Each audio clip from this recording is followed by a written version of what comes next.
کمرے میں جا کر اس نے ساری چیزیں الٹ کر رکھ دی تھی۔ رہ رہ کر اسے اپنے چہرے، ہونٹوں، کانوں، گردن اور کمر پر اس کے پورے حدت لمس محسوس ہو رہے تھے۔ تمام عمر مجھے اب اداس رکھے گا یہ چند روز جو مجھ پہ قیام ہے تیر۔ وہ رو رہی تھی، چیخ رہی تھی، اسے درد ہو رہا تھا۔ وہ نہیں سمجھ پا رہی تھی کہ روح کا درد ہے یا جسم کا۔ ایک لمحے میں اس نے اپنی گردن پر سے اس کے لمس کو اپنے ناخنوں سے کھرچنے کی کوشش کی تھی۔ ایسا ہی اس نے اپنی دائیں گال پر کیا تھا، پھر بائیں گال پر جہاں کچھ دیر پہلے رستا ہوں جو جمع تھا دوبارہ رسنا شروع ہو گیا تھا۔ اب اس کے اپنے کان کی لو کو بے دردی سے نوچا تھا، پھر اس نے دائیں ہاتھ کو کمر کے پیچھے لے جا کر ناخنوں سے اپنی کمر کو نوچا۔ آنسو مسلسل بہہ رہے تھے، وہ اذیت کی انتہا پر تھی۔ آخر میں اس نے ہتھیلی کی پشت سے پیشانی کے لمس کو بہت زور سے رگڑا تھا۔ ناخن گاڑے تھے مگر سوائے سکریچز کے نشان پڑنے کے کچھ نہیں ہوا۔ اس کے لمس کسی پکی مہر کی طرح روح میں تحلیل ہوئے تھے۔ وہ نہیں جانتی تھی کچھ لمس روح میں اترنے کا ہنر رکھتے ہیں۔ ایسے لمس بہت جان لیوا ہوتے ہیں، یا تو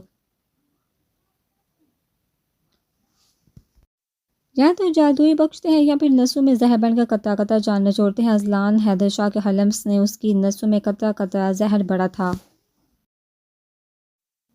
وہ نہیں جانتی تھی کہ جو لمس وہ کھرچ رہی ہے، مٹا رہی ہے، وہ جسم کے لیے تو تھے ہی نہیں، وہ تو روح کے لیے تھے، اور روح کے لمس ان کی تکلیف ہمیشہ زندہ رہتی ہے جب تک سانس چلتی ہے۔ اب اس سے جلن ہو رہی تھی، اس کے دیے ہر زخم پر اسے اپنے لگائے گئے زخموں نے جلن بھر دی تھی۔ اس کی روح جل رہی تھی، اس کے زخم جل رہے تھے، اس سے اپنا دل بند ہوتا محسوس ہو رہا تھا۔ فجر اذلان سے بڑھ کر تمہاری حفاظت کوئی نہیں کر سکتا۔ تمہارے بابا کے بعد اذلان وہ واحد شخص ہے جس پر میں تمہارے حوالے سے اعتبار کر سکتا ہوں، انہوں نے پر اعتماد لہجے میں کہا تھا۔ ماما نہیں کرے پلیز، وہ بھائی ہیں میرے، ویسے بھی کبھی کبھی اتنے روڈ ہو جاتے ہیں، غصہ کرتے ہیں، بلا بچہ کی پابندیاں لگاتے ہیں۔ اب چاہتی ہے میں ان کی قید میں بند ہو کر رہ جاؤں۔ ماما مجھے اڑنا ہے، مجھے کھل کر جینا ہے، میں پابندیوں میں سانس نہیں لے سکوں گی، پلیز نہیں کریں ایسا، اس نے التجا کی تھی۔ تو آپ اپنی آنا بھی کہ اپنی ماما کی تایابو خالہ جانی کسی کی خواہش نہیں پوری کریں گے۔ فجر صبح تک کا ٹائم ہے آپ کے پاس، اس کے بعد آپ کا ہر فیصلہ ہمیں قبول ہوگا، مگر یہ یاد رکھنا بیٹا، خواہشوں کا حصول اپنوں کی خوشی سے بڑھ کر نہیں ہوتا۔ وہ اس کو پیار سے سمجھاتے ہوئے اس کی پیشانی چوم کر کمرے سے چلی گئی تھی۔ ماما، اس نے بے بسی سے انہیں پکارا تھا مگر وہ جا چکی تھی۔ اس کی ماں کے کہے ہوئے الفاظ اس کے کانوں میں گونج رہے تھے۔ اس نے دونوں ہاتھ کانوں پر رکھ کر اس شور کو اپنے اندر اتارا تھا۔ ہاں ہاں ہاں ہاں ہاں ماما، ہاں ہاں ہاں، وہ روتے ہوئے ہنس رہی تھی۔ دیکھیے ماما، دیکھیے، دیکھ رہی ہیں نا آپ کا اذلان کتنے اچھے سے میری حفاظت کر ہے، مجھے خوش رکھا ہے، آپ خوش ہیں نا ماما؟ مجھے درد ہو رہا ہے ماما، مجھے سانس لینے میں درد ہو رہا ہے ماما۔ وہ اذیت کی آخری حد پر تھی، وہ رو رہی تھی۔ ماما، بابا کو بھی درد ہو رہا ہے، انہیں بھی تکلیف ہو رہی ہے، وہ مجھ سے کوئی بات نہیں کرتے، بس میری باتیں سن کر مسکراتے ہیں اور روتے ہیں۔ آپ کو اور بابا کو تکلیف دی اس کے پاپا نے، وہ مجھے تکلیف وہ دے رہا ہے لیکن نہیں، اب وہ نہیں۔ فجر ابراہیم شاہ اپنے ہر آنسو کو بدلا لے گی، اپنی ماما کی بے حرمتی کا بدلا لے گی، ان کی اذیت ناک موت کا بدلا لے گی، اپنے بابا کے دن رات کی ہر تکلیف کا بدلا لے گی۔ ہاں، اذلان حیدر شاہ، اپنے باپ کی کیے گئے گناہوں کا کفارہ تم ادا کرو گے، وہ بھی سود سمیت۔ تمہارے اتنے سے جنون سے میں کمزور نہیں پڑ سکتی، نہیں پڑ سکتی۔ اس نے بے دردی سے ہتھیلی کی پشت سے آنسو رگڑے تھے۔ بھاگتے ہوئے واش روم گئی اور شاور آن کر کے نیچے کھڑی ہو گئی۔ ٹھنڈے پانی کی بوندیں جیسے جیسے سر پر پڑتی ہوئی جسم گیلا کر رہی تھی، اسے سکون مل رہا تھا۔ آنکھیں کھولے کسی غیر مرئی نقطے پر غور کرتے اس نے شدت سے آنکھیں بند کی تھی۔ کاش بابا آپ ٹھیک ہوتے، میری کمزوری نہیں میری طاقت ہوتے، پھر ہم دونوں بدلا لیتے اذلان سے، اس کے باپ کے گناہوں کا۔ کاش بابا، اس کے گلے میں آنسو اٹک رہے تھے۔ انا بھی نہیں مانتی ان کا بیٹا قصوروار ہے، وہ کہتی ہیں ان کے بیٹے کو پھنسایا گیا تھا، ٹریپ کیا گیا تھا، مگر پاپا اس ٹائم ماما کے پاس تایا ابو ہی تھے، آپ نے خود دیکھا تھا۔ بابا جلدی ٹھیک ہو جائے نا آپ پلیز۔ وہ ٹوٹ چکی تھی، آنسو میں مزید شدت آ گئی تھی، کوئی بھی تو اپنا نہیں تھا اس کے پاس سوائے انابی کے۔ آنسو تواتر بہہ رہے تھے۔ اللہ اکبر، اللہ اکبر۔ فجر کی اذان کے بعد پر اس نے اپنی ٹوٹی پھوٹی ہمت اکٹھی کر کے لباس تبدیل کر کے وضو کیا اور روتے ہوئے فجر ادا کی۔ اس سے سارے عمل میں ایک بار بھی اس کی آنکھیں خشک نہیں ہوئی تھی۔ دعا کے لیے ہاتھ اٹھائے، وہ پھر ٹوٹ چکی تھی۔ کتنی دیر وہ ڈب ڈباتی نگاہوں سے اپنی ہتھیلی پر کھینچی آ رہی ترچھی لکیروں کو دیکھتی رہی۔ میں کیا مانگوں آپ سے، میرا سب کچھ تو آپ لے چکے ہیں ماما، تھی وہ بھی لے لیں۔ بابا کو بھی نہیں ٹھیک کر ہے، ایسا لگتا ہے جیسے وہ بھی ان کے ساتھ ہی اس رات چلے گئے تھے، بس ان کا جسم باقی ہے یہاں۔ 5 سال سے وہ کومے میں ہے، آپ جانتے ہیں کتنی تکلیف ہوتی ہے۔ مجھے روز ان کی ایسی حالت میں دیکھ کر وہ ہچکیوں سے رو رہی تھی، سارے گلے شکوے ٹوٹتے لفظوں سے ادا کر رہی تھی۔ نہیں ہونا اب میں آپ کی اچھی والی دوست، بری ہونا، گندی ہونا، اس لیے تو آپ نے سب کچھ چھین لیا، مجھ سے محبت بخشی تھی شوہر کے روپ میں، چاہنے لگی تھی اسے میں۔ نہیں، میں تو ابھی بھی چاہتی ہوں اسے، زندگی ہے وہ میری، اسے بھی چھین لیا مجھ سے۔ آنسو کا پھندا اٹکا تھا اس کے گلے میں۔ کیا لکھا ہے میرے نصیب میں؟ آپ کو مجھ پر ترس نہیں تھا؟ آپ میری طرف نہیں دیکھ سکتے کیا؟ کیا کمی ہے میری طرف میں؟ میری دعائیں قبول کیوں نہیں ہوتی؟ وہ ہچکیوں سے رو رہی تھی۔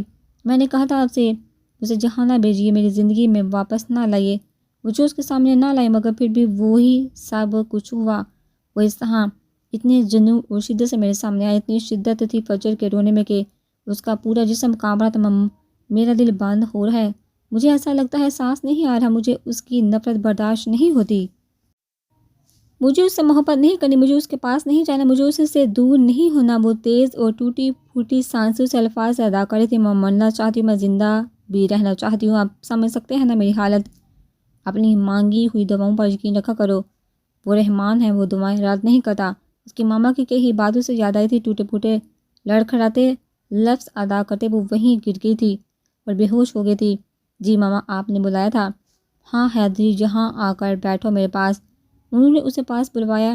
جی ماما بولیے۔ اس نے پاس بیٹھ کر عقیدت سے ان کا ہاتھ اپنے ہاتھ میں لیا۔ بیٹا ندی کا ماسٹر کمپلیٹ ہو گیا ہے، میں چاہتی ہوں اس کی شادی کر دی جائے اب۔ جی ماما، کوئی رشتہ دیکھا ہے آپ نے؟ اس نے پوچھا۔ ہاں دیکھا تو ہے، پر کیا ماما؟ ندی کو کوئی اعتراض ہے آپ کے فیصلے پر؟ اس نے ماما کی بات پوری ہونے سے پہلے سوال کیا تھا۔ نہیں بیٹا، اسے تو بات ہی نہیں کی میں نے، ابھی تو تم سے بات کر رہی ہوں، انہوں نے اس کی آنکھوں میں دیکھتے ہوئے کہا۔ جی ماما سن رہا ہوں بیٹا، تمہارے چاچو پاپا اور چچی کا جب پلین کریش ایکسیڈنٹ ہوا، ندی 8 سال اور کشمش دیس 6 سال کی تھی، تو تم لوگوں کی قسمت اچھی تھی کہ میں گئی نہیں، اور خدا کو شاید کچھ اور ہی منظور تھا جو اس نے تم لوگوں کے لیے مجھے بچا کر رکھا، ورنہ میری سوچ کر بھی رونگٹے کھڑے ہوتے ہیں کہ کیسے تم لوگ رہتے ہیں ہمارے بغیر۔ ان کی آنکھیں نم ہوئی تھی۔ ماما جو گزر گیا اس کو یاد کر کے خود کو تکلیف کیوں دے رہی ہیں؟ اس نے ماں کو سا لگایا۔ میں چاہتی ہوں بیٹا میری دونوں بیٹیاں اسی گھر میں میرے پاس ہی رہیں، تم پلیز ندی سے شادی کر لو۔ میں اپنی بات کہہ کر اس کے چہرے کے تاثرات دیکھنے لگی۔ ورڈ ماما ان کی بات سن کر اچھل کر کھڑا ہوا تھا۔ آئی مین واٹ آر یو سیئنگ مام، پلیز اسٹاپ مام، آپ نے ایسا سوچ بھی کیسے لیا؟ وہ حیران تھا، کافی زیادہ حیران۔ وہ دونوں بہنیں ہیں میری، اسے آگے نہ مجھے کچھ سوچنا ہے اور نہ سمجھنا ہے۔ بیٹا سکی بہنیں نہیں ہیں، سوچنے میں حرج تو نہیں، اور پھر میری خواہش بھی ہے۔ انہوں نے اپنی خواہش کا اظہار کیا تھا۔ ماں آپ کی ہر خواہش سر آنکھوں پر، مگر یہ نہیں، میں نے ہمیشہ کشمش اور ندی کو بڑے بھائیوں کی طرح ٹریٹ کیا، اور اب یہ سب کچھ آپ نو ماما مجھے سوچتے بگن آ رہی ہیں۔ نیور نو، اس نے بے بسی سے کہا۔ کیا کمی ہے اس میں؟ پڑھی لکھی نہیں، خوبصورت نہیں، مغرور ہے، سوسائٹی میں موو کرنا نہیں جانتی۔ انہوں نے بڑائی آواز میں کہا۔ ماما میں ایسا کچھ نہیں کہہ رہا۔ وہ بے بسی کی انتہا پر تھا۔ تو کیا تم کسی اور میں انٹرسٹڈ ہو؟ انہوں نے اس کے چہرے سے کچھ کھوجنا چاہا۔ نہیں ماما ایسا کچھ نہیں، وہ تم نے حق میں سوائی دی تھی، تو پھر کیا تکلیف ہے؟ وہ چلائی تھی، صبر کی حد ختم ہو رہی تھی۔ تکلیف یہ ہے کہ ہمیشہ ایک ہی بات کان میں ڈالی کہ چھوٹی بہنیں تمہاری، اور اب وہ پھر سے بے بس ہوا، اور اب میں ہی یہ بات تمہارے کان میں ڈال رہی ہوں کہ اس سے نکاح کرو۔ انہوں نے حتمی لہجے میں کہا۔ ماما ندی نہیں، اس کے علاوہ جہاں کہیں گی، جو کہیں گی، جیسا کہیں گی ویسا ہی ہوگا۔ اس نے بھی حتمی لہجہ اپنایا تھا۔ میں بھی تمہیں اچھے سے ایک بات بتا دوں کہ ندی کے علاوہ میری بہو بننے کے لائق نہیں ہے کوئی، یہ بات جتنی اچھی طرح تم سمجھو بہتر ہوگا تمہارے لیے۔ اسے وارن کر دی، کمرے سے واک آؤٹ کر گئی تھی۔ اس نے غصے سے اپنے دونوں ہاتھوں سے اپنے بالوں کو جکڑا تھا۔ تجھ میں ذرا شرم نہیں؟ اتنی اہم میٹنگ چھڑوائی تو نے میرے بے غیرت انسان، اور ایئرپورٹ کے دھکے الگ کھائے۔ علی غصے سے پھنکارا تھا۔ پتہ ہے کتنی اہم میٹنگ تھی تیری؟ حد سے زیادہ اہم اس دنیا میں تیرے لیے کچھ نہیں ہو سکتا میری جانو، اس نے کہتے ہوئے علی کی طرف فلائنگ کس اچھالی تھی۔ یہ جو تیری لوفڑی ہے نا، اسے سنبھال کر رکھا کر۔ اس نے غصے سے ناک پھلائی۔ اچھا نا جانو، چلو صلح کر لیتے۔ اس نے اپنے ہاتھ کی پوچھ سے اس کے گال ٹچ کی۔ کمینے انسان، تو نے نہیں باز آنا؟ خسرو کے ساتھ میٹنگ کر کے آیا ہے کیا؟ علی نے اس کے ہاتھ کو جھٹکا تھا۔ اب اگر تو نے سیدھی طرح نہ بتایا کہ کہاں جانا ہے تو تجھے میں سیدھا مینٹل ہاسپٹل بھرتی کروا کر آؤں گا، پکا وہاں بھی جاؤں گا۔ میری جانو جہاں کہے گی وہاں جاؤں گا، جانو ابھی ہوائی سارنگ پار۔ اس نے خود کو تھوڑا سا جھکا کر کہا۔ اتر نیچے فوراً۔ گاڑی جھٹکے سے روکی تھی اس نے۔ پکا اتر جاؤں؟ اس نے اس کے بازو پر دائیں ہاتھ کی پہلی اور دوسری انگلی کو چلاتے ہوئے کہا۔ ہادی وہ غصے سے چلایا۔ ہاں ہاں ہاں ایسا میں پاس ہی ہوں۔ اس نے شبانی کی اکنی اعلان، تیرا علاج اسی کے پاس ہے۔ اس نے گاڑی سٹارٹ کرتے ہوئے کہا۔ ہائے ہائے مطلب تم مجھے اپنی سوتن سے ملانے لے کر جا رہے ہو، تم دونوں کو ساتھ دے کر دل میں ٹھنڈ پڑ جانی ہے۔ اس نے دل پر ہاتھ رکھا، تیرے جیسا لوفر ٹھڑکی اور کتا انسان آج تک نہیں دیکھا میں نے، ذرا نوازی ہے آپ کی۔ اس نے سر تسلیم ہم کیا اور اس سے پہلے کہ وہ مزید بکواس کرتا علی نے میوزک آن کر دیا۔ انا بھی بی بی کی پی آئی ہیں، وہ ملنا چاہتی ہے آپ سے۔ اسفا حالہ نے انہیں اطلاع دی تھی۔ وہ شاہ ہاؤس کے قابل اعتماد خادماؤں میں سے ایک تھی۔ ہاں اسفا بٹھاؤ اسے، میں آتی ہوں۔ جی انا بھی اپنے کندھوں پر شال ڈالتی ڈرائنگ روم کے جانا بڑھ گئی تھی۔ السلام علیکم انا بھی وہ انہیں دیکھ کر کھڑی ہوئی تھی۔ وعلیکم السلام بیٹھو بیٹا، انہوں نے اسے پیار دیا۔ وہ انا بھی میم کال ریسیو نہیں کر رہی، پر آج اپان انڈسٹری اور حیدر انڈسٹری اور شاہ انڈسٹریز کے تمام بورڈ آف ڈائریکٹرز کی میٹنگ ہے۔ اگر میٹنگ امپورٹنٹ نہ ہوتی تو میں کبھی ایسے ڈسٹرب نہ کرتی، میم کو ان کا جانا ضروری ہے۔ اس نے مشکل بتائی تھی۔ کتنے بجے ہے میٹنگ؟ 2 بجے۔ اوکے میں پہنچ جاؤں گی، مگانا بھی میں سنبھال لوں گی بیٹا۔ فجر کی طبیعت ٹھیک نہیں، مجھے اہم پوائنٹس بھیج دو، اور فائل بھی ابھی 3 گھنٹے ہے، میں اسٹڈی کر لوں گی۔ جی انابی وہ ہمیں بڑھتی ہوئی جانے کے لیے اٹھی تھی اور انابی نے اپنا رخ فجر کے کمرے کی طرف کیا تھا۔ اسفا کیس لے کر آؤ فجر کے روم کی، انہوں نے ادھر سے ہی آواز لگائی۔ یہ لینا بھی انہوں نے چابی پکڑا۔ ٹھیک ہے تم جاؤ، ضرورت پڑی تو بلوا لوں گی، انہوں نے روم کا دروازہ کھولتے ہوئے کہا۔ جی وہ واپسی کے لیے مڑی۔ جیسے ہی دروازہ کھولا کمرے کی ہر چیز الٹ پلٹ ٹوٹی پھوٹی حالت میں پڑی۔ فجر کو جائے نماز پہ آڑی تیرچی حالت میں گرے دیکھ کر ان کے دل کو کچھ ہوا تھا۔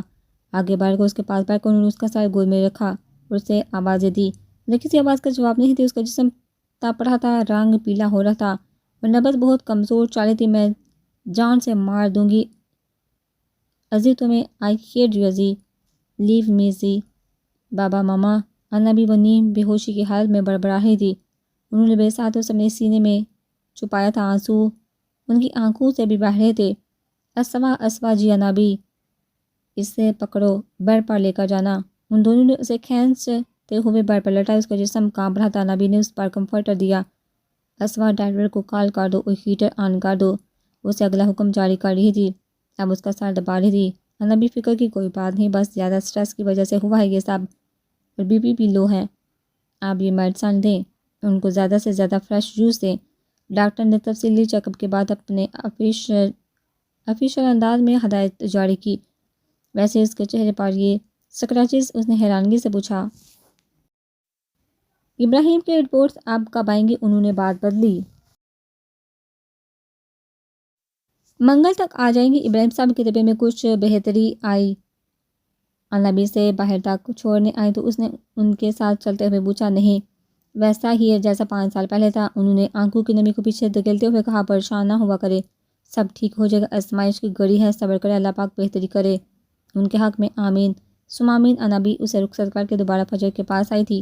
اسے اٹھا کر زبردستی جوس پلا کر دوائی دے کر اپنے روم میں چلے گئی۔ میٹنگ کے لیے ریڈی ہونے، کوئی بے غیرت اٹھ 1 بج ہے اور تو گدے گھوڑے بیچ کر سو رہا ہے۔ وہ دونوں اس کے کمرے میں تھے اور وہ منہ تک بلینکٹ اوڑھے الٹا لیٹا تھا۔ ان کی آواز دینے پر بھی جب وہ نہ اٹھا تو انہوں نے ایک دوسرے کو شرارت سے دیکھا۔ 1 2 3 اوئے منحوسو کمر توڑ دی میری، گدو جاہل ہو گیا، اس نے کراہتے ہوئے دہائی دی، کیونکہ وہ دونوں جمپ لگا کر اس کی کمر پر بیٹھ گئے تھے۔ نہیں پہلے بتا تو اٹھ رہا ہے یا نہیں؟ علی نے کہا۔ اٹھ رہا ہوں، اتو نیچے، وہ چلایا تھا۔ وہ دونوں شرافت کا مظاہرہ کرتے اتر گئے تھے۔ کتنے سگریٹ پھونکے ساری رات کمرے میں موجود سگریٹ کی سمیل سے اس سے متلی فیل ہو رہی تھی۔ علی نے آگے بڑھ کر کھڑکی سے پردے ہٹائے تھے۔ آئے میری ہادی نے آنکھ مارتے ہوئے اسے چھیڑا۔ بکواس بند کر، ناٹ اگین۔ علی نے اسے انگلی اٹھاتے ہوئے وارن کیا، صبح صبح کہیں اور جگہ نہیں ملی تم لوگوں کو جو میرے گھر سرکس لگانے آگے ہو۔ اذان نے سگریٹ سلگاتے ہوئے کہا، نہیں، تیری کمر سے زیادہ بیسٹ پلیس ہمیں کہیں مل ہی نہیں سکتی۔ ہادی نے ہانک لگائی، اس کے پاس نیم دراز ہو گیا۔ کون سا چلا کاٹا تو نے رات میں؟ علی نے ایش ٹرے میں سے سگریٹ کے ٹکڑوں کی برمار دیکھتے ہوئے ناگواری سے پوچھا، تیرے اور ہادی کی شادی کا؟ تم دونوں کی شادی ہو جائے میری جان چھوٹے، وہ الماری کی طرف پڑتے ہوئے کہہ رہا تھا، تو راز سوئے نہیں؟ ہادی نے اس کی آنکھوں کی سرخی نوٹ کرتے ہوئے اس کے سامنے آتے ہوئے پوچھا، بتائے تو یہ چلا کاٹ رہا تھا اس نے اسے سائڈ پر کیا، بابی کہاں ہے؟ یہ سوال علی کی طرف سے تھا۔ اپنے گھر جواب مختصر تھا، تکلیف دی تم نے انہیں؟ اس نے اس کی آنکھوں میں دیکھتے ہوئے کہا، وہ ڈیزرو کرتی تھی۔ اور تو کیا ڈیزرو کرتا ہے؟ تو بھی تو احنا کے ساتھ گھومتا ہے، تب تجھے کی عزت غیرت یاد نہیں ہوتی؟ تب تیرا ضمیر مر جاتا ہے۔ اب کے ہادی بولا تھا، تم لوگوں کا بابی نامہ ختم ہو گیا ہو تو دفع ہو جو یہاں سے۔ مجھے فریش ہونے دو، سب ایک جیسے ہو تم، اس نے غصے سے کہا۔ اس دی پچھتا کا تو علی نے افسوس سے دیکھا۔ اذان حیدر پشتاموں کی آگ میں جلاتا ہے، جلتا نہیں، وہ کہتے ہوئے باتھ روم میں گھس گیا تھا۔ اللہ ہی ہدایت دے سکتا ہے اس ریڑھ ہڈی کو، جانے من۔ ہادی نے علی کو کسی گہری سوچ میں ڈوبا دیکھا۔ تو اس کے کان کے پاس ہانک لگائی، تو نے نہیں؟ باز آنا خوشبو کے سر ڈال۔ علی نے اس کی طرف کشن اچھالا تھا جو سیدھا اس کے سر پر لگا تھا۔ مجھے بھوک لگی ہے، اس نے کشن سر بڑھتے ہوئے کہا، مجھے کھا لے۔ علی نے غصے سے کہا، سوری حرام چیزیں، میرے مذہب میں کھانا صحتی سے منع ہے۔ ہادی نے فل سیریس انداز میں جواب دیا۔ اسی دوران اذان بھی باتھ روم سے نکل آیا تھا اور ہادی کی بات سن کر اس کا بھی ہادی سمیت فلک شکاف کہہ کر کمرے میں گونجا، ہاں تو بھی خاص ایسی باتوں پر تیرے دانت بہت نکلتے ہیں۔ علی نے رپورٹ اٹھاتے ہوئے ناراضگی سے کہا، ٹی وی آن کر لیا؟ روٹ کے میری ظالم حسینہ۔ اذان نے پاس آ کر اس کے گال کھینچے۔ علی نے اس کا ہاتھ جھٹکا۔ مشہور بزنس مین ارحم حمدانی پر قاتلانہ حملہ، جان بچ گئی ہے۔ واضح رہی ان کا بازو ہاتھ کافی حد تک انجرڈ ہوئے ہیں۔ جن کا اثر ایک ہی خبر کو بار بار دہرا رہی تھی۔ علی اور ہادی نے ایک ساتھ اذان کو مشکوک نظروں سے دیکھا۔ وہ کندھے اچکاتا کمرے سے نکل گیا تھا۔ واٹ عزیز، وہ دونوں اچھلتے ہوئے اس کے پیچھے لپکے تھے اور اسے گردن سے دبوچا تھا۔ عزیز، یہ امید نہیں تھی تجھ سے، وہ بے یقینی سے اسے دیکھتے ہوئے بولے۔ اذان حیدر اپنے رشتوں کی حفاظت کرنا اچھے سے جانتا ہے۔ ڈائننگ ٹیبل پر بیٹھتے ہوئے اس نے ایک ایک لفظ چبا چبا ادا کیا اور ان دونوں نے تعصب سے اسے دیکھا۔